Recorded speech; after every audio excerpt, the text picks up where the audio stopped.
suficiência da parte para o processo andar. O meu estado, infelizmente, tem esse entendimento meio às avessas. Eu tentei pedir um diferimento de custos no final do processo, mas foi indefinido. O que acontece? Muitos dos herdeiros não quiseram recolher custas, não quiseram fazer as comprovações de insuficiência e o juiz acabou engavetando. Entendi. O tempo está correndo. É um negócio que o tempo está correndo.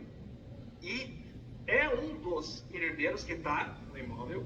Eles não estão, na verdade, residindo. O que eles estão fazendo? Eles saem do imóvel, viajam para outra cidade e colocam um terceiro para ficar no imóvel. Imagino que a intenção deles seja tentar pedir em juízo aquela soma de posse para fins de configuração do usucapião. Porém, até queria pedir para o doutor, eu dei uma olhadinha na jurisprudência, pelo que viu o STJ entende que a posse, nesses casos, quando é hereditário, tem que ser exclusiva, né? Não seria possível essa soma. Na verdade, o RESP, que é a decisão do Superior Tribunal de Justiça, então ficou pacificado que o herdeiro pode fazer usucapião. Só que ele tem que ter os requisitos, posse, mas pacífica nos nome, e além disso, né, ele tem também que ter a posse exclusiva e a gestão exclusiva. Então, ou seja, tem um binômio, né? Além dos pressupostos normais de usucapião, esse herdeiro tem que cumprir o binômio que é a posse exclusiva e a gestão exclusiva. Tendo isso, ele ganha o usucapião. E você vê, olha que coisa maluca, né? O direito é muito dinâmico, né? Como evitar o usucapião? Nós temos que fazer o quê? Arbitramento de aluguel ou extinção de condomínio. Porque se a gente não fizer isso, o herdeiro tem grande chance de ganhar a ação de usucapião. Eu pedi os dois. Pediu os dois? Eu pedi os dois. Eu entrei com uma extinção de condomínio e pedi um arbitramento de aluguel. A minha grande dúvida, porque na jurisprudência você vê isso se falar em relação às petitórias das possessórias, é se aquele despacho que determina a citação faz retroagir até a data do ajuizamento da ação a interrupção da prescrição aquisitiva. Essa é a minha grande dúvida. E é o meu medo, né? Porque daí, se acabasse enrolando para o juiz determinar a citação, o que é uma grande probabilidade, o meu medo é que daí, por vezes que ganhe lá em cima, é evitar essa discussão aqui embaixo, tem que seguir brigando e para segundo grau e para terceiro grau. Queria fazer o negócio meio certo para evitar. Né? E o doutor foi inteligente, porque o doutor fez as ações separadas, né, doutor? O doutor fez o arbitramento de aluguel e a extinção de condomínio totalmente separados, Eu fiz né? na mesma. Na mesma? Eu fiz na mesma. Ah, tá. Eu fiz na mesma. Eu oriento sempre, sabe, doutor? A extinção de condomínio cabe, né? Cabe arbitramento de aluguel numa tutela antecipada, cabe. Assim como a reivindicatória. Foi esse o pedido, na verdade. O arbitramento de aluguel foi em tutela de evidência, até porque tem o formal de partilha, né? Entendi. Só que agora que o doutor está me informando que eu poderia ter executado direto o formal de partilha, talvez fosse mais interessante, então, desistir da extinção de condomínio e entrar com uma execução de título extrajudicial do formal de partilha? É que hoje, né, o sistema do judiciário também é um sistema imposto, eles querem se livrar das ações. Então, é um jogo de xadrez. Eles criam uma alternativa ali para se livrar das ações, a gente cria do lado de cá para forçar eles julgarem. Infelizmente é um jogo sujo, mas é um jogo. Então, o que eu oriento sempre nas aulas, né, e na prática? Com base no que já deu errado aqui no escritório, né? Vai fazer uma extinção de condomínio? Faz pura. Vai fazer uma reivindicatória? Faz pura. A maioria dos nossos colegas gostam de colocar como tutela antecipada dentro de uma ação reivindicatória. Ou a arbitramento de aluguel ficaria dentro da reivindicatória ou dentro da extinção de condomínio. Atualmente, na prática, não é o correto. Por quê? Você pega um juiz, uma juíza com má vontade, ele quer se livrar da ação. Ele não quer ler direito. Ele, o assessor, a assessora... Às vezes ele lê e aprecia o outro pedido, né? Exatamente isso, doutor. Olha que legal. Ó, eu faço uma extinção de condomínio ou um arbitramento de aluguel dentro da reivindicatória. O juiz nem quer saber de ler a tutela antecipada, não quer dor de cabeça. Ele fala, não, quero dar o contraditório. Acabou. Você acabou queimando um cartucho. Quando você faz a ação separada, arbitramento de aluguel, extinção de condomínio, é cara crachá, é objeto do pedido. Ou seja, não tem como o juiz negar, entendeu? Sim, ou deixar de apreciar algum pedido, né? Faz sentido. Por isso é importante... Eu já percebi que eles também não gostam muito, né? Desse tipo não de gosta, distribuição por não conexão. gosta. Na prática, são poucas ações que nós vamos acumular o pedido, né? Em regra, a gente vai fugir disso, dessa acumulação. Extinção de condomínio, foge do arbitramento, faz de forma pura, né? É melhor. Faz sentido também, né? Eu acho que o arbitramento não é jurisdição voluntária, não sei se é. E outra, né? Você pega um juiz, vai julgar a ação de arbitramento de aluguel. E é cara crachá, não tem como dar errado. O juiz vai falar assim, peraí, mas você que é autor, você que é coproprietário? Então, você que tem a posse exclusiva, pode pagar aluguel proporcional para ele tem direito. Ou seja, dificilmente nós vamos perder essa ação, não tem como perder. Agora, se a gente faz um pedido de tutela antecipada, é o que o doutor falou, quer dar o contraditório, ele tem instrumentos processuais para se livrar da ação. E até os que não têm, eles usam para se livrar da ação, às vezes. É verdade, verdade. É um jogo, né? E a gente precisa aprender a lidar com esse jogo. Infelizmente é um jogo mesmo, é um jogo. Mas realmente, né, parece que hoje em dia os jogadores eles querem muito se eximir, né, divulgar algumas causas. Assim que se tem vendo algumas decisões, entende? Não, é algo que não dá para provar, porque se desse certamente já estaria sendo proibido. Na verdade, doutor, o judiciário está muito ruim. Tem bons profissionais, vamos respeitar, né? Que essas pessoas que são bons, eles estão tirando leite de pedra. Juízes, servidores, mas tem muita gente que não está afim, né? Você pega juiz aí, juíza, nem vai no fórum, não vai no fórum. E pior que não é só juiz, agora tem assessor. Você pega na internet, tem assessor, técnico do judiciário, analista que vende curso de regulação. A maioria das decisões e sentenças levadas são os assessores. São os assessores. Doutor, hoje em dia tem assessor vendendo curso na internet. Assessor técnico, analista do judiciário vendendo curso de regularização de imóveis, ensinando grandes honorários na advocacia. Aí você fala, peraí, e a função dele lá? Ou seja, tá largando, não é mais nenhum juiz que está largando fora, agora é o servidor também. É muito louco, né? É muito louco isso. É muito louco. Não deveria ser, né? Porque o juiz que é investido para dar a decisão jurídica ali, não é o assessor. Não é assessor. Ou seja, você não gosta do que faz, que às vezes não gosta, né? Às vezes é por causa da família, o pai é desembargador, o pai é juiz, filha, você tem que ser juiz também. Ou da teta, né? Vai fazer outra coisa, né? Vai fazer outra coisa. E agora que virou moda de juiz querendo ensinar advogado a ganhar dinheiro, que você vai bloquear a conta. Nossa senhora, assessor. Tá uma bagunça danada, mas o golpe tá aí quer quem quer, né, doutor? É que é muito truque de propaganda. Porque não é fácil. Quem atua sabe que não é fácil. Não é fácil. E outra coisa, a gente que advoga de verdade, a gente sabe o que a gente enfrenta. É um juiz ruim, uma juíza confusa, é um assessor que julga no lugar do juiz. Ou seja, não é um juiz, um analista, um técnico oficial de cartório, que tem aquele mundo de Bob ali, né? Trancado no cartório do interior, que vai nos ensinar a ganhar milhões na advocacia, né? Mesmo porque se soubesse ganhar milhões, não seria cartorário, seria advogado, né? Hoje em dia tá todo mundo vendendo curso. Vender curso pelo jeito virou um negócio. E essa turma, eu não sei se eles ganham dinheiro com isso, às vezes é o que o doutor falou, às vezes até ganha, porque engana muita gente, eles investem, é patrocinado, você vê que não é nada orgânico. Provavelmente sim, né, professor? É muito provável. E fora também que às vezes eles querem fama, né? Às vezes a pessoa tem aquilo, quero fama. O mundo mudou, né, doutor? O mundo tá esquisito, né? Por isso a gente tem que fazer a nossa parte. O jurista tem que ser circunspecto, né? Na verdade. Acho que é uma das qualidades essenciais do jurista é a circunspecção. Então, acho que não combina o cara buscar a fama, né? Eu também acho. E nós tivemos o quê? Muitos juízes que pediram exoneração, né? Pediram exoneração, aí muita gente fala, pediu exoneração porque ganha mais vendendo curso. Não é verdade, não. Pediu exoneração porque o PJ pegou no pé. Milagre, porque... Digo isso porque a gente vê tanto absurdo e dificilmente as corregedorias pegam uma pé de alguma coisa. Mas por isso, o nível do judiciário que nós temos, a estratégia, doutor, qual que é? Faz as ações separadas, faz a extinção de condomínio, arbitramento de aluguel, sempre de forma autônoma. A nossa chance de... um princípio muito de simplificar o máximo possível a ação, que aquele negócio, uma leitura, a pessoa já entende o que está acontecendo, então eu concordo bastante com esse método. E o doutor fazendo isso, a gente consegue pré-questionar, consegue recorrer com mais facilidade. Agora, quando a gente acaba juntando muitos pedidos parecidos na ação, o juiz acaba não decidindo nada, né? Ele não decide a ação foco e acaba não decidindo as questões preliminares, ou seja, vira uma bagunça, né? Professor, antes que eu esqueça, uma interpelação judicial teria o condão de interromper a prescrição aquisitiva?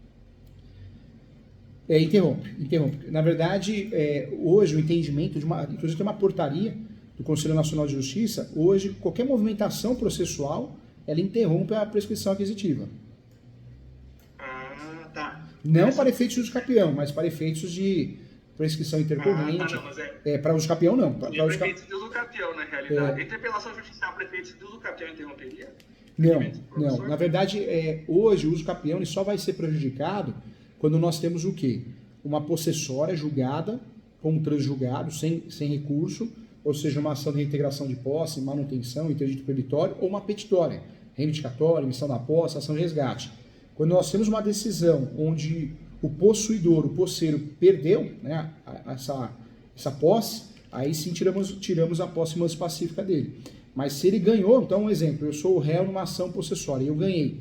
Ele pode fazer os capiões e usar isso a favor dele. Inclusive a justiça entendeu que eu tenho a posse mesmo. Então dá para usar o efeito inverso. Mas a posse mais pacífica a gente só perde de fato quando nós temos uma situação onde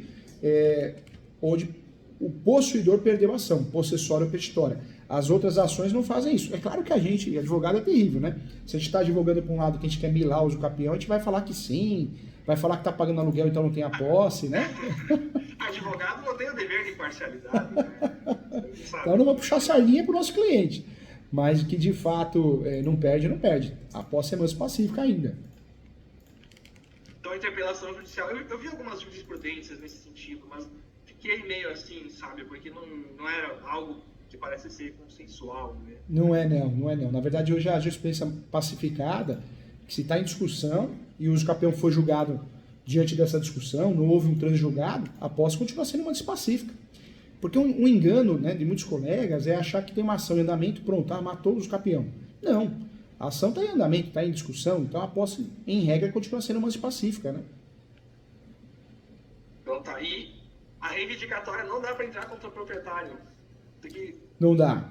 A reivindicatória é uma petitória. Nós não podemos fazer a reivindicatória, infelizmente, contra coproprietário. Se o outro lado é coproprietário, matou a nossa ação.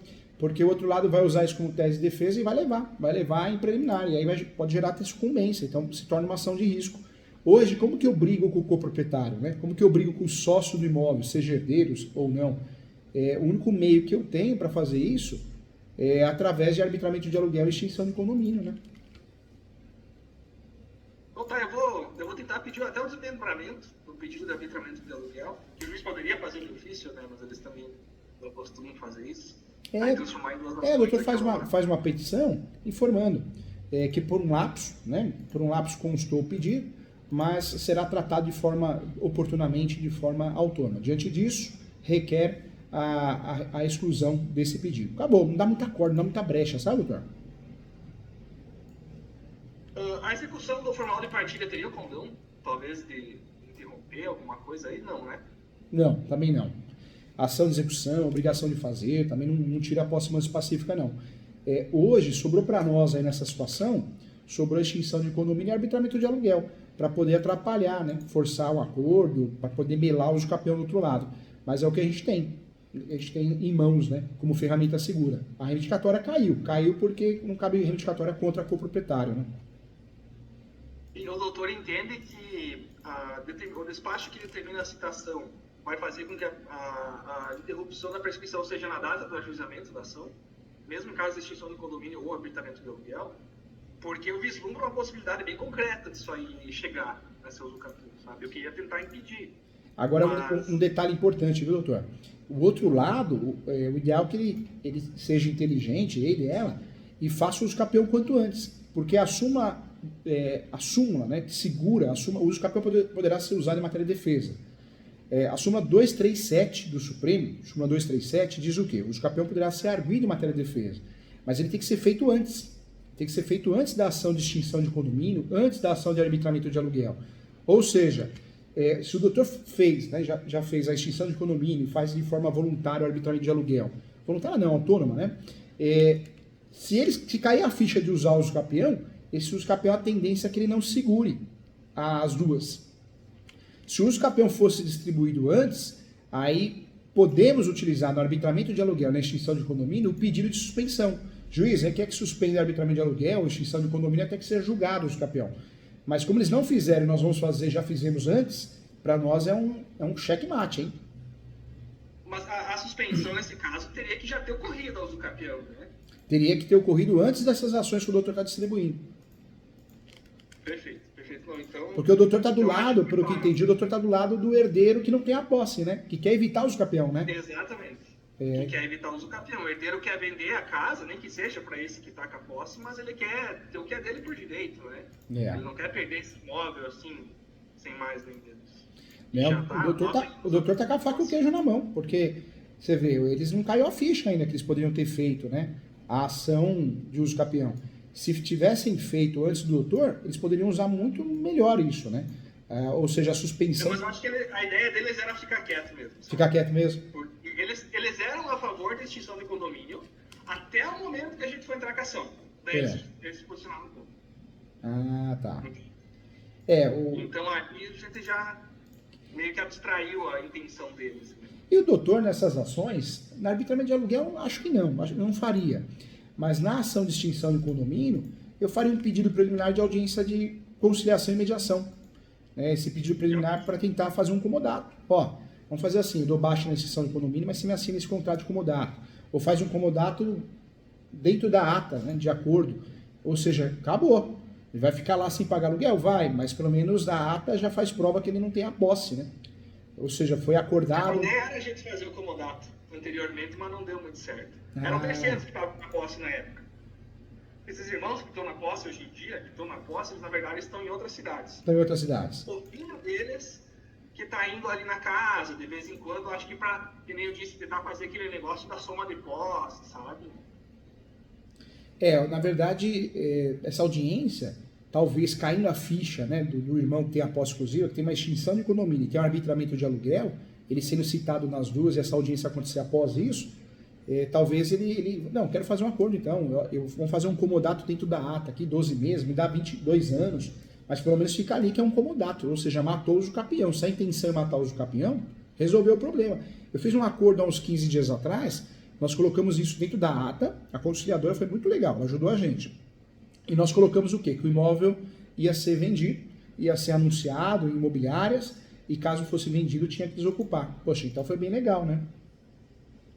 Eu acho que o caminho vai ser esse aí. Eu já conversei com os demais irmãos, eles não se opunham a anunciar em imobiliárias. Só que sem uma sentença de extinção de condomínio, as imobiliárias geralmente se recusam, né? Se recusam. Se recusam. Não sei qual é a diferença do professor, eu já tentei, né, só para conseguir, por exemplo, uma proposta de um terceiro interessado, mas elas caem fora do cara. Falam, se não tiver uma sentença aí... Aí fora, se formar uma partida, tá? Eu cheguei a tentar, mas... Na verdade, vender com litígio acaba queimando, né? Acaba ficando difícil, né? A verdade é essa, né? Mas como a ideia, na verdade, era só pegar uma proposta do terceiro interessado, aí chegar nem que fosse no meio do processo. Tá aqui do terceiro interessado oferecendo tanto. Alguém quer oferecer tanto por tanto, ou quer deixar assim, né? Às vezes facilita e acelera o processo, né? Imagino. Agora o doutor já fez uma ação, agora o caminho é esse. Pedir para excluir esse pedido, faz o arbitramento de aluguel de forma autônoma, fica as duas ações, extinção de condomínio e arbitramento de aluguel de forma autônoma. Ou seja, antes do usucapião, perfeito, evitou o usucapião. Na verdade, ele pode até distribuir, e não seria surpresa não fazer, né? Só que esse usucapião está bem comprometido, né? Porque não vai segurar o arbitramento de aluguel e muito menos a extinção de condomínio, ou seja, o doutor está com a faca e o queijo na mão. Então, beleza. A minha grande preocupação era que desse o prazo e, né, desse aquele negócio, usucapio, porque não houve citação válida naquele processo ainda. Que nem eu disse, infelizmente o processo caiu numa vara bem lenta e que o juiz, quando aquele ali resolve engavetar, sabe? Eu sei. É complicado, é o sistema. Agora, doutor, em relação à cobrança, hoje uma ação de extinção de condomínio é cobrado o valor em média de R$10 mil, 10 a 20 mil, depende do valor do imóvel, né? É a média, se o imóvel for muito superior, área rural, fazenda, aí já o valor é maior. Mas é o valor que é cobrado, de 10 a 20 mil, porque são ações complexas, né?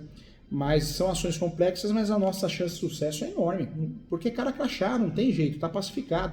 Se um herdeiro quer vender, um coproprietário quer vender, os outros não querem, sejam 15 pessoas, 20, vai prevalecer a venda, Por quê? Porque a extinção de condomínio, antes de chegar a essa pública, vai ocorrer o quê?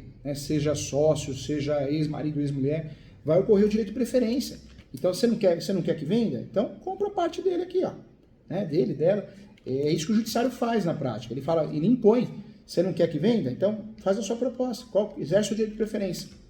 E é onde a parte muitas vezes... Isso faz todo sentido, né? Simplifica tudo, na realidade. Simplifica tudo. E normalmente a parte não tem condições. Ela fala, não tem condições. Então, outro vai comprar. Se a gente for pensar, eu também concordo, doutor. Eu acho que um quer vender, os outros não querem. Então, aquele que não quer tem que ter dinheiro para comprar, né? Sim, eu também acho. Não quer vender, então fica com o imóvel. Porque a linha cliente, ela não tem interesse na posse. Ela só quer o valor patrimonial. Entende? Mesmo porque é para o indivíduo. É uma casa para 8 irmãos. Ou seja, lá. Agora você vê, arbitramento de aluguel é uma ação que é cobrado o valor de 5 a 10 aluguéis pretendidos, né? Então, vamos dizer que na avaliação o imóvel vale R$ 1.500. O doutor vai cobrar 5 a 10 aluguéis. Esse é o valor básico dessa ação. Alguns casos, quando é imóvel comercial, chega a 15. A ação de despejo também é cobrada assim, 5 aluguéis, de 5 a 10. Seja comercial, seja residencial. Então, é o valor cobrado na ação de arbitramento de aluguel, de 5 a 10. Aquele curso de precificação inclui isso, professor? Seria interessante. Inclui, falou porque esses eventos que eu faço de precificação, a ideia é essa, a gente discutir quanto cobrar.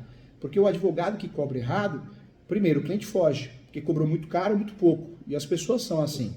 Cobrou demais, estou fugindo. Cobrou pouco, estou fugindo, deve ser ruim, né? É que nem restaurante. Então a gente precisa aprender a cobrar. E mesmo porque a gente precisa aprender a cobrar para poder custear o nosso escritório, né? Então o cobrar errado pode ser fatal, até para a administração do escritório. Até aprendi isso a duras custas, professor. Eu não tive um mentor no começo, eu deveria ter pego alguma mentoria, conversado com alguém mais experiente. Peguei bastante coisa no risco. Eu sei. E judia, hein? Judia. Eu não tenho vergonha de falar dos erros. Eu gosto de falar dos meus erros porque eu quero que você aprenda com amor, não pela dor, né? Um erro meu, lá no começo da carreira, eu fiquei com dó de uma mulher que queria fazer ação de alimentos e eu cobrei por êxito. Acho que foi um dos primeiros casos. E aí essa mulher ligava todo dia. Eu tinha um escritório muito diferente, muito pequeno, né? Era uma sala, e ainda dividia com outro advogado aluguel. Eu falo que crescemos nessa estrutura que a gente tem hoje, mas eu comecei muito pequeno, não tenho vergonha nenhuma de falar isso. E gosto de falar isso porque qualquer um pode chegar ao nível que chegamos aqui. Com certeza. Temos que nos orgulhar de nossos méritos. Claro, não tem que ter receio, vergonha, né? Mas porque eu falo que eu comecei do zero, não tinha ninguém para ajudar também. E eu lembro que essa mulher ligava todo dia. E eu, na época, era sozinho. No máximo que eu consegui foi uma estagiária depois, né? Começou a aumentar um pouquinho a demanda. E ela ligava todo dia, ficou uma relação insuportável. E aí eu tive que pedir a renúncia, porque eu não aguentava mais. E nas últimas ligações, minha filha, o senhor não está entendendo, doutor. Minha filha está passando fome. Então o senhor adiante alguma coisa para poder me ajudar. Eu falei, calma, você está confundindo as coisas, não tem nada a ver. Você não gastou nada. O advogado é o juiz, né? Ela queria, doutor, não tenho vergonha de falar, ela queria que eu adiantasse algum valor para ela, né? Então, você vê, já aconteceu comigo. Olha o nível da coisa, né? Então, olha como a gente tem que ficar esperto. Então, a gente aprende, né? Quer ver outro caso que me marcou muito, não tenho vergonha nenhuma de falar também, apareceu um tal de Oswaldo, muitos anos atrás também. Apareceu indicação, não cobrava consulta no início de carreira, e aí ele falou assim, olha, minha irmã faleceu, não tem herdeiros, eu sou o único herdeiro dela, irmão, e ela só guardava dinheiro. E ela me falava que ela tinha pelo menos 1 milhão na conta. Eu falei, mas 1 milhão? Mas sua irmã ganhava quanto? Ela ganhava um salário de 2 mil. Eu falei, mas não sei, acho que não deve ser a realidade. Ah, doutor, no mínimo uns 300 mil tem. Foi caindo. Aí eu fiz a ação também por êxito. E nunca vou esquecer disso. Uma ação que ele não ligava no escritório, ele ia no escritório. Todo dia, toda semana, era uma coisa muito desgastante. Ele entrava no escritório, tomava... Você teve algum movimento no processo? Doutor, ele tomava café, e na época de vacas magras, né? 2 copos de café já entra no orçamento do escritório, né? Graças a Deus hoje não, mas naquela época entrava. E tomava café, e tomava água, ia no banheiro, dava um trabalho danado. Chegava na hora do almoço, aí não saía para almoçar, porque era sozinho, já não tinha tempo de almoçar, então se chegasse alguém... O advogado tem que ser um pouco psicólogo também, Tem que ser. Tem que ser. É alguma coisa que a pessoa tem ali que não tem muita a ver com a ação dela, né? Doutor, eu só sei que ele fez eu não almoçar vários dias, várias semanas, e a coisa meio insuportável. Eu falei, não, Deus, vamos lá, com fé, com foco, tá passando, vai sair essa alvará? Saiu. Sabe quanto tinha na conta, doutor? R$72. Eu nunca vou esquecer esse número, R$72,13. Aí ele falou pra mim, doutor, vai cobrar quanto? Eu falei, não vou cobrar nada, mas vai com Deus. Vai cobrar pouco também? Vou cobrar 20% de R$70, vai pagar o quê, né, doutor? Não vai cobrar nada, né? Vou até te contar uma que aconteceu comigo, foi para aprender uma lição semana passada. Esse cliente que eu comentei que mandava bom dia todo dia, né? A pessoa que quer saber se teve algum movimento no processo todo dia. Me compadeci do cara, fiz uma aposentadoria previdenciária para ele. E eles moram numa vilazinha da família, assim, né? Umas 3, 4 pessoas, umas casinhas. E eu peguei uma ação de alimentos de uma sobrinha dele. E, infelizmente, não negociei honorários no começo. Fechei um acordo dos alimentos, era um valor expressivo.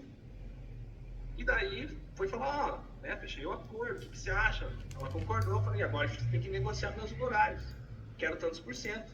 Ela achou muito, foi ter com a parte contrária para fechar um acordo menor para não ter que pagar meus honorários. Doutor, sabe? Aí eu acho que foi a perda da inocência nesse tipo de situação. acho que caiu tua ficha, né? Caiu tua ficha. Hoje, doutor, o que eu falo nas aulas, né? Na pós-graduação, que o doutor está convidado a fazer, no mestrado, ou nas mentorias eu falo isso. Você tem que pensar... Doutor, palestra, aulas de mestrado, ministro do mestrado? Não? Também, eu faço a coordenação do mestrado na PUC também. Doutor, olha só, o que a gente tem que fazer para viver? Não é sobreviver porque é feio, a gente não tem que sobreviver na advocacia, a gente tem que viver bem, realizar sonhos. Então eu acho que a gente tem que atender bem, tem que fazer o melhor, mas doutor, tem que cobrar por hora. Vai até o fórum, diligência. E não é ser ganancioso, nada disso, mas o doutor tem despesa. E se o doutor parar para pensar, se a coisa começar a ficar muito negativa, o doutor não tem um saldo positivo na advocacia, chega uma hora o doutor não aguenta, o doutor abandona. É onde muitos colegas vão para concurso, vão para outras áreas.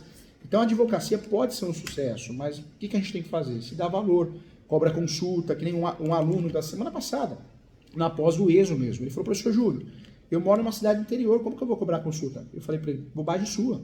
Você não precisa cobrar um valor absurdo de consulta, porque você vai cobrar conforme você vir um especialista, você é reconhecido. Mas você tem que cobrar alguma coisa. E outra coisa, você se especializar, mesmo que seja uma cidade interior, é interessante, porque outras pessoas de cidades próximas vão começar a frequentar o seu escritório. Porque ninguém quer mais genérico, generalista, né, médico. Então tem que tentar, doutor. No começo é difícil se especializar, mas vai especializando. Depois de 2, 3 anos o doutor já consegue. Eu estou especializando na área do direito do consumidor, por legal, acaso. Legal. E o que o doutor pode fazer também, fica uma dica, o doutor pode especializar em direito do consumidor, mas também em direito do consumidor imobiliário. Hoje faltam bons advogados que atuam contra construtoras, incorporadoras, financiamentos imobiliários, né, alienação fiduciária. Se o doutor meu pai mexe muito com questões imobiliárias, sabe? Então, na verdade, foi o meu primeiro sonho. Só que, por questões profissionais, sabe como é que é? O destino nos leva por veredas que a gente às vezes não imagina. Então, acabei me apaixonando pelo direito do consumidor. Mas se eu tiver uma área secundária para me especializar, certamente vai ser a área imobiliária. E doutor, olha que legal, como o pai do doutor já atua nessa área imobiliária, o doutor gosta do direito do consumidor, nossa senhora, cai como uma luva, porque já vai ser direcionado aos clientes, né? E eu falo sempre que hoje em dia, quem não financia um imóvel? Poucas pessoas, né? A maioria financia, ou direto com uma incorporadora, ou com a construtora, ou com um banco, que é mais comum, ou direto com o proprietário, parcela. Verdade. Por isso o doutor tem aí a faca e o queijo para atuar numa área que faltam bons profissionais, que é essa área de direito consumidor aplicada ao direito imobiliário, viu? É interessante. O mestrado na pós que o professor ministra é de direito imobiliário, né? Tem a pós-direito imobiliário, eu dou aula e sou coordenador, e tem a pós-regularização de imóveis também. E tem a pós-direito civil e processo civil. Hoje quem se forma, professor, qual pós você orientaria a fazer? Pelo valor que é R$ 880, é online, tem plantão de dúvida uma vez por mês, eu oriento sempre a fazer a pós de civil e processo civil. Porque essa pós te dá um leque, doutor. Dá um leque de direito do consumidor, dá um leque de direito de família. Ou seja, é uma pós que aborda até direito do consumidor, né? É uma pós que a gente aborda ação por ação de direito de família, quanto cobrar. Eu acho que ela te joga no mercado. Depois você pode se aprofundar numa outra pós, mas ela te joga no mercado. É interessante também pegar dos mais experientes essas questões de como cobrar. Porque esse ano eu entrei já com uma outra mentalidade. Eu passei 2 anos sofrendo muito por essa questão de não saber precificar. Às vezes aparece um cliente lá, você acaba se compadecendo, né? E daí, que nem eu disse, acabei me sobrecarregando. E eu falo para o cliente, eu falo que a precificação... Apareceram uns 4, 5 que eu cobrei e depois sumiram. Mas hoje em dia eu estou considerando isso aí mais livramento. Pensa assim, doutor, livramento. Ontem tem um corretor de imóveis, que eu estou fazendo uma negociação de um imóvel, e ele indicou um cliente dele. Aí eu falei, Domingos, o nome dele, né? Eu falei, Domingos, como que eu trabalho aqui? Aqui é agendado, consulta, pagamento antecipado, porque no passado, marca aí, mas não vai. Aí fechou minha agenda para atender outra pessoa. Professor Júlio, mas não concordo com isso. Você tem o direito de procurar outro. Acabou, né? Se quer ser atendido pelo professor Júlio, é assim que funciona e vai ser bem atendido. E aí eu expliquei para ele. Aí o sujeito ligou aqui, marcou a consulta. Aí eu dei uma entradinha no que ele mandou, mandado judicial, cobrança de honorários, ou seja, não pagou o advogado, né? E se eu desse corda, ele iria vir no escritório sem cobrar a consulta, nada para obter informação. Então, o que a gente precisa, doutor? Se for para não receber, o doutor vai perder motivação, vai se atrapalhar financeiramente, então é melhor ficar com a família, cuidando da saúde, faz uma caminhada. Trabalho é trabalho, é por hora. Não é isso, doutor? Com certeza, não. Se fosse para não fazer assim, melhor concursar. Verdade, né? Está sempre garantido, né? Não é justo, não é justo. Eu falo que a advocacia, você precisa ter um bom computador, precisa ter uma boa internet, precisa estar com a OB ativa, que a OB é terrível. Você não paga a OB, a primeira coisa que ela faz é tirar o direito de advogar, não é isso? Eu acho que ela não pode, né? E ela, na prática ela vai e faz isso, né? Quando você não paga a OB, se você se atrapalhar financeiramente, a primeira coisa que ela faz, ela suspende sua OB. Ou seja, você perde o direito de advogar. Olha que dor de cabeça. O STF já decidiu que não pode, né? Apesar de que, infelizmente, né, eles muitas vezes não respeitam. Não respeitam. A OB, assim como o Poder Judiciário, às vezes alguns juízes, ela faz leis próprias, né, doutor? É difícil, né? É difícil. Isso é triste, né? Eles geram uma insegurança jurídica gigantesca. E eu fiz e ainda faço parte de várias comissões, mas eu falo isso dentro da OB com muita sinceridade, não para ofender ninguém. Mas hoje um órgão que eu acho que não tem mais credibilidade no Brasil é a OB. No passado, você falava assim, faço parte da Comissão de Direito Imobiliário. O cliente, uau. Hoje não, eu falei, deixa eu ir para outro, porque isso aí é político, isso aí não advoga de verdade. Eu acho que... Infelizmente eu compartilho dessa mesma visão com o professor. Eu acho que a OAB hoje em dia só serve para cobrar dos advogados. Eu acho que a OAB ela cria mais descrédito na sociedade, a pessoa vai vincular você a um político, a uma pessoa enrolada, do que propriamente uma pessoa de sucesso, de renome. O nível ficou muito feio perante os advogados, né? E perante a sociedade mesmo. Eu mesmo já tive experiência de violação de prerrogativas, eu fui barrado no INSS uma vez, sabe? E o comportamento da OAB foi basicamente deixa disso. Evidentemente, porque a presidente da subseção é amiga do coordenador do INSS no local, entende? Então, assim, abre precedente, e o negócio meio que degringola. E eu dei uma chance, sabe? Eu ouvia muito falar dos mais antigos sobre a atual situação da OAB. Passou aquele tipo que gosta de dar o contraditório, sabe? Mas aquilo ali me decepciona muito. Não, é difícil. Aquilo que nós aprendemos, né, na faculdade, pro curso da OAB, eu dou aula de ética, é lindo na teoria, né? O advogado vai ser defendido. Na prática, você liga no setor de prerrogativas, para começar, nem te atende. Se atender, eu mandei um e-mail, isso que eu tenho uma amizade hoje que é professora de penal, né, de direito penal. A Patrícia, tem uma amizade, mas não tem nada a ver, né? Não vou pedir para ela, porque mas tivemos um caso aqui, doutor, que o juiz cobrou honorários do escritório. Belo, né? Cobrou honorários sucumbência. Aí fiz um embargo, falando, não, excelência, a excelência está muito enganado, né? O advogado não pode pagar sucumbência. Já temos uma profissão de risco de vida. Se a gente assumir o risco agora financeiro, ou seja, não ganha nada e tem que pagar sucumbência porque perdeu a ação, acabou a advocacia, né? Ninguém mais vai querer ser advogado.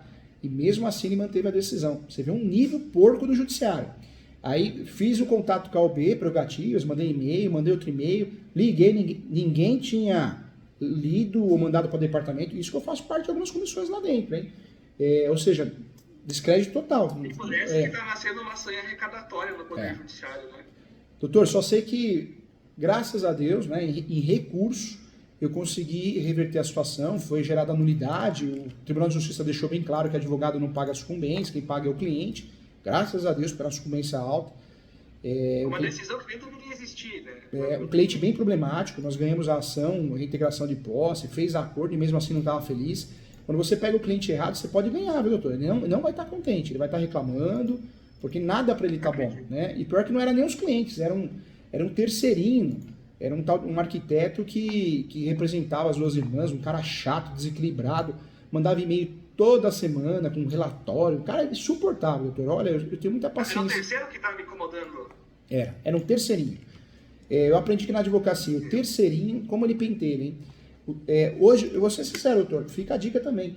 Ele não era parte. Eu conversando com a Ana aqui, que é a gerente do escritório, sabe quem mais não paga o advogado? Os próprios colegas advogados. Eu fiz um levantamento no escritório, a inadimplência nossa hoje, quem que não paga, não nos paga, né?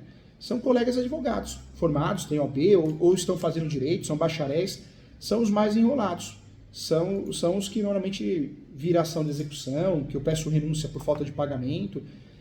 O que dá problema na advocacia... Por exemplo, você diz nessas consultas, por exemplo? Não, nessas consultas a gente ganha amigos, né? Advogados, mentorias, então eu resolvo, eu corrijo a peça, é muito sucesso. Mas quando você é contratado por um advogado, ou um estudante de direito, é insuportável, salvo exceções, porque a pessoa acha que sabe, não sabe, mas não tem coragem para fazer, não paga, é complicado. No escritório a gente tem muito elogio, ganha muito presente de cliente, lembrancinhas, mas vai advogar para estudante de direito, ou quem está fazendo direito, ou quem é formado em direito, doutor... Um advogado que terceiriza, no caso, uma ação, né? Aí pega a quitação do cliente e não repassa para o outro que manejou a ação. Não, é terrível, terrível. É triste de falar isso, mas é uma realidade. Ou seja, os formados em direitos, eu não sei se é uma sementinha do mal, mas ficam insuportáveis, hein? Eu nunca vou esquecer uma cantora sertaneja, a Juliana, fiz uma ação para ela para evitar o leilão, mas eu fui muito sincero, eu falei, Juliana, não tem como evitar um leilão, né? Esse leilão vai ocorrer. Você comprou um contrato de gaveta de uma amiga que não pagou o Bradesco, financiamento imobiliário, nós vamos ganhar tempo. Se você quiser que eu minta para você, eu não vou mentir. Você pode achar muitas pessoas... Acha que o advogado é milagreiro, né? Fiz as ações, ela ganhou 1 ano e meio, tentamos acordo, não aceitaram acordo, dentro das condições dela, e o filho estava se formando em direito, o filho estava no 3º ano. Mas esse rapaz dava palpite para ela, que conversou com o professor na graduação, que tem jeito. Doutor, aí eu só sei que no final das contas ganhamos tempo, ela ficou contente, mas ela queria que fizesse uma ação. Eu falei, eu não faço essa ação porque você vai perder, vai gerar sucumbência para você. E eu não tenho mais idade, não quero dor de cabeça, não preciso te enganar, não sou vendedor de nada, aqui é pela sinceridade. Ela fez a ação com esse professor da graduação do filho dela, incentivada pelo filho, perdeu a ação, teve que pagar a sucumbência quase R$200 mil, doutor. Puta que pariu. Sucumbência é um negócio que tem que tomar cuidado. Tem que tomar cuidado. A sucumbência é um transtorno, né? Para o nosso cliente e para nós, porque, poxa, você não ganha ação, o cliente vai ficar frustrado. Aí, né, você arruma uma despesa, você arrumou a sucumbência para ele pagar para o advogado ganhar do outro lado. Então a gente precisa tomar cuidado, né? Pior que eu peguei uma cliente bem pobrezinha uns tempos atrás. E daí ela queria discutir questões jurídicas comigo porque o primo dela era um juiz. Meu Deus do céu, sabe? É dor de cabeça. Pega ele como advogado, então. É verdade. Eu tive um caso aqui também que a cliente falou assim, eu gosto de ler a peça antes, mas eu falei, a senhora é advogada? Não, mas eu gosto. Tá bom, não tem nenhum impedimento, mas se for para ler e trazer opiniões construtivas dos fatos, legal. Se for para pegar a peça e ficar levando para um monte de advogado, então você já contrata outro, porque aqui o professor Júnior não quer dor de cabeça, graças a Deus. Aí ela pegou e não contratou. Eu prefiro, viu, doutor? Porque ficar passando nervoso não dá não, viu? É o que eu estava te falando sobre essa questão. Aqui na minha cidade, é uma cidade pequena, mas tem muito advogado, sabe? Então, muita gente faz a via crucis, né? É aquele negócio de pesquisar o preço. E daí eles já vão com aquela ideia que advogado não pode cobrar consulta, né? Então, eu já peguei uns 4, 5. Se cobrar consulta, eu nem quero, né? Agora que eu comecei a mudar o meu comportamento, tipo, então, né, beleza. Não, eu falo que é o que o doutor falou, é livramento, doutor. Uma pessoa dessa vai entrar no escritório, vai pegar todas as informações, não vai fazer com o doutor e ainda vai sair falando mal, falando que o doutor orientou errado. Infelizmente é a realidade. Mas se você não cobra, já tem aquele negócio no subconsciente, né? Técnicas de venda, se você não cobra pelo produto, a pessoa acha que o produto é inferior. Doutor, eu atendo muita gente que vem do interior, o escritório está localizado em São Paulo, né? E eu atendo muita gente que vem de São José, Rio Preto, Ribeirão Preto, cidades de 400 quilômetros até São Paulo, né? 400, 450. Já atendi vários casos, atendo gente que pega o avião e vem aqui no escritório, de Santa Catarina, já aconteceu, Ceará, nossa, vários estados. Eu sou de Santa Catarina.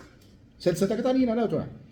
E doutor, da época, o Jurandir, que ficava na recepção, ele chegou a perguntar, falou assim, nossa, você veio até São Paulo, gastou dinheiro com passagem aérea, hotel, provavelmente. Aí a pessoa, não, hotel não, porque eu vou voltar no mesmo dia. Poxa, tempo, dinheiro e ainda pagar consulta, por que isso? Porque a minha irmã é advogada. Aí o Jurandir era bocudo, ele se aposentou aqui no escritório, né?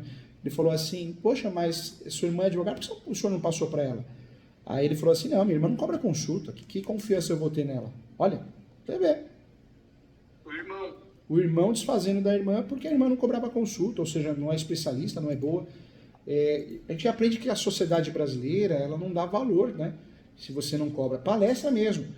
Às vezes tem palestras que nós fazemos e é cobrado R$100, um exemplo. Lota, doutor. Dá 400 pessoas, gente lá de fora, gente de pé. E às vezes você faz palestra gratuita, ou a troco de alimentos, né? Para poder fazer doação. E tem 30 gatos pingados. É engraçado. É o ser humano, né? O ser humano é Eu assim, até né? estava lendo um livro, Armas da Persuasão, não sei se o doutor já ouviu falar disso. Não li, mas já ouvi falar. É muito bom. E ele fala no primeiro capítulo sobre essa situação de cobrar. Porque se você vai vender um produto e você cobra muito pouco por ele, a tendência é a pessoa que não conhece achar que o produto é ruim. É. Então, foi uma das coisas que me fez dar essa virada de chave do não cobrar para fazer curso. Sabe? Não, doutor, cobra, não tenha receio. Ah, mas eu não aceito. Então, você tem várias opções aí no mercado, mas se dê valor. Porque o doutor vai entregar um trabalho bem feito. O doutor está fazendo mentoria comigo. Por que está fazendo mentoria? Tem o meu livro, é estudioso, vai fazer pós. O doutor não vai parar. É um baita profissional, né? Gosta do que faz, né? Ama a profissão. Ama a profissão, então. Gostaria que o nosso poder judiciário fosse um pouquinho menos falido, porém. Não me vejo fazendo outra coisa, sabe? Doutor, tem que se dar valor, viu? Mesmo porque não é fácil ser advogado, o custo é muito alto. A gente tem que ter equipamento bom, OAB ativa, tem que se atualizar, tudo é muito caro. Então o cliente tem que entender muito isso. Equilíbrio emocional também, né? Equilíbrio emocional, falou tudo. Se o doutor não está blindado emocionalmente, o doutor desenvolve facilmente na advocacia uma depressão, uma ansiedade, facilmente. Se o doutor não tivesse segurança, né, que faz tudo com amor, nossa, 2, 3 clientes que criticam o doutor já passa mal, né? Então, não. Doutor? Isso aí eu sofri muito, eu fiz terapia, inclusive, sabe, doutor? Hoje em dia, mais tranquilo, levando as coisas mais na esportiva, sabe? Mas não é fácil ser jurista. Não é fácil. Não é fácil porque a gente está na linha de frente, na batalha, na briga, então você briga com o juiz, né, no bom sentido, mas se você perder, pronto, você já não é bom, então aí você já ganha um inimigo que é o cliente. A advocacia é algo muito maluco, né? Você pega um pedreiro, o pedreiro você cobra 20 mil reais, faz a obra, entregou em 30 dias, 60 dias. Acabou o compromisso dele, né? Ele tem a garantia lá de 5 anos, vai te dar uma atenção se alguma coisa acontecer, dependendo do pedreiro, se não sumir. Mas o advogado não, você cobra um valor, 2 mil reais, 3 mil reais um divórcio e você fica preso. Aí esse divórcio, às vezes, 2, 3 anos, né? É uma coisa que você acha que era fácil, não é. Passa a ser litigiosa, então é complicado. E as pessoas, elas querem muito o resultado. Eles sabem que a nossa obrigação é de meio. É exatamente isso. Doutor, que precisar à tua disposição, eu faria isso, doutor. Professor, eu iria desmembrar as ações. Esse curso de precificação que você mencionou para mim, ele é um dos gratuitos? É um curso gratuito. Eu acho que ainda não saiu no site as datas. Eu acho que vai sair semana que vem ou não. Vai entrando no portal ES, vai acompanhando. No ESU mesmo, né? Eu vou divulgar nas redes sociais, tá? No Instagram, eu vou divulgar também no YouTube. É o curso de precificação para todos os tipos de atuação de advogado. Tá bem legal, o doutor vai gostar bastante. Beleza, então. Professor, muito obrigado pelo seu tempo. Eu que agradeço, ganhei um amigo aqui, sempre que precisar de mentoria para discutir teses, correção, precificação, eu tô aqui, tá? O doutor não tá mais sozinho, não. Com muito carinho. Eu sinto falta de pessoas muitas vezes para conversar sobre isso. Eu sei. Que parece não ter aquele interesse em discutir teses, discutir questões... Não, e nós temos um problema sério também, que não é da advocacia, é do ser humano. Você pega um colega que você se formou, você faz uma pergunta para ele vai te ensinar errado só para falar que falou, né? O ego, né? Então a gente precisa tomar cuidado. Às vezes é melhor você ter um mentor professor, que a coisa é séria, eu vou falar com base no que deu certo e deu errado, do que você ir no achismo, né, de colegas. Eu nunca vou esquecer também no início de carreira, tivemos uma situação que foi uma advocacia para o menor. E eu virei para esse colega, Luciano, na época, um senhor, hoje até se aposentou, há muito tempo atrás, muitos anos, bateu acho que mais de 20 anos. Falei para ele, olha, a procuração para menor, como que eu faço? Você pede para o menor assinar. Será? O menor assinar isso? E não era, né? É como é hoje. O menor, ele vai ser assistido ou representado. Então, dependendo da idade, a mãe vai assinar por ele, né? A mãe, o pai, ou vai ser representado. Ele assina e a mãe e o pai também. E na procuração, vai o menor assistido ou representado. Então, o que eu guardei disso, né? Eu não sei se foi por ego, alguma coisa, mas ele me explicou totalmente errado, né? Então, eu fui fazer segundo as orientações dele e a juíza pediu para emendar as 2, 3 vezes. E aí, o que eu aprendi com isso? Às vezes é melhor um mentor que seja um processualista, alguém que atue na área, do que a gente ficar perguntando para colega porque se dá muito mal, né? A gente se dá muito mal porque... E a nossa ciência não é exata, né? Não é exata, vai no achismo, né? É muito da prática. Vai no achismo.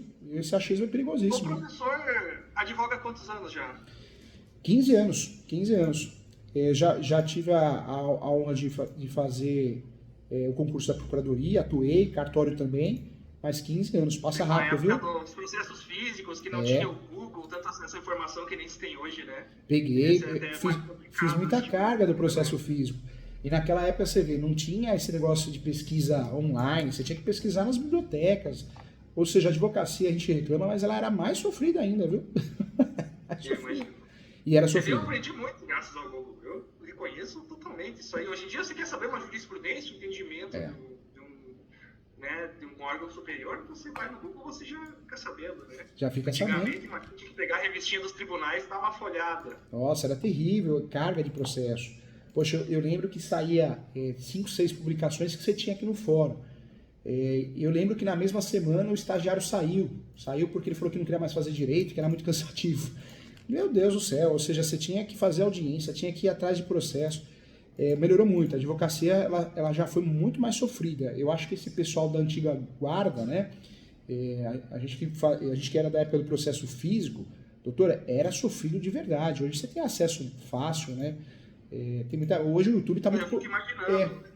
Hoje temos o home office, né? O juízo 100% digital. A audiência online, maravilhosa, né?